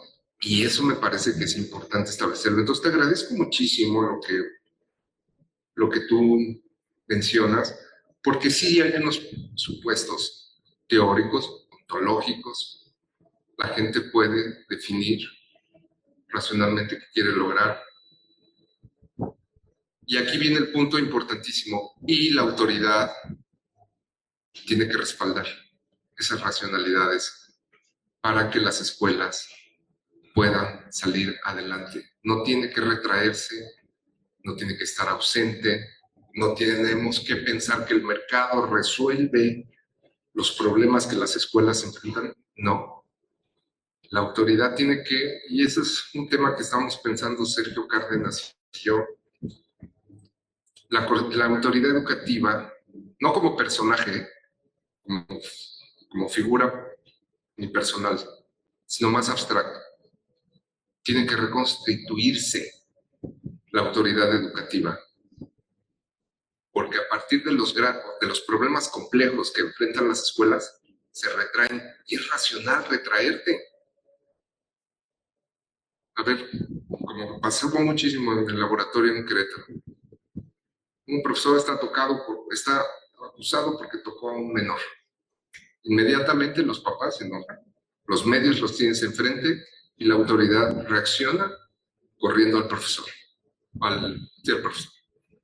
Hacen una investigación y resulta que no es cierto. Pero ya tomaste decisión con base en la presión mediática, la presión social, y tomas una mala decisión. ¿Qué tendría que hacer una autoridad educativa? Y creo que ahí está este término de una reconstitución de autoridad. No como una figura, sino como un conjunto de poder legal, simbólico, político, respaldado lógicamente por la ley, que informe a los papás, que informe a los profesores, que tomen la responsabilidad de una sanción si en caso de que haya comprobado algún delito, y que informe a la sociedad de qué decisión toma. Pero eso no está pasando, ¿no? Por muchas razones. Y esto es algo que hay que pensarlo, la reconstitución de la autoridad educativa, ¿no? Entonces, bueno, me sirvió tu comentario para abonar en este sentido. Sobre lo último es cómo combinamos esto que hacemos con algunos otros enfoques. Volvería al tema de decir, como creo que lo expresaste muy bien tú, Miguel, o sea, no es contradictorio lo que se haga ni en los ministerios de educación, estatales o federales, ni lo que se pueda decir desde la academia o desde la investigación, y desde lo que puedan hacer las escuelas. Digo, es fácil decirlo así, parecería un lugar común. El punto es analíticamente cómo lo podemos explicar y cómo lo podemos entender. Porque mi hipótesis, bueno, mi supuesto es que no están desconectadas, pero sentimos que los diferentes planos de decisión sí lo están. Le decía a un profesor precisamente de una escuela diciéndome esto, no, es que miren, lo que hacen allá arriba no tiene ninguna importancia, acá donde nosotros hacemos todo el trabajo es donde vale la pena, y no, ustedes no escuchan, tal, tal, tal. Yo le decía, mire, profe, si mañana le dejan de pagar a ustedes, se va a enojar. Y esa decisión es de acá arriba. O sea, los planos están conectados. ¿Por qué él siente que no? Ahí es donde hay que trabajar con representación social, con imaginarios, con una idea del cambio, no sé si de decirlo así, más real, más perceptible, pero sí tenemos que irla construyendo porque me parece que sí, si no lo hacemos, de lo contrario puede pasar lo que nos está pasando, el desgano de las escuelas, la desconfianza en la autoridad, y no creo que nos convenga a nadie en términos de bien común, ir construyendo otro tipo de relaciones que son cosas más complejas de construir y que toman tiempo. La confianza, la capacidad de confiar en la autoridad por medio de la información, parece que es un tema central que tomo a partir de las observaciones que hicimos en las escuelas. En términos, por ejemplo, de los protocolos, ¿no? Que las escuelas tienen protocolos y los aplican, pero la autoridad parece, y creo que es un problema político, o sea, de poder, quiero decir, que hay que pensar cómo reconstituir a la autoridad educativa a la par de trabajar con estas comunidades. Entonces, pues eso diría a las tres intervenciones que hicieron, y les agradezco mucho. No, a ti, Pedro, muchísimas gracias. Y pues bueno, creo que ha sido una tarde sumamente enriquecedora, académicamente, intelectualmente. Muchas gracias, doctor Casillas, por acompañarnos mañana. Y pues muchas gracias a todas y todos ustedes, y a nombre de nuestras autoridades educativas, pues muchas gracias, Pedro.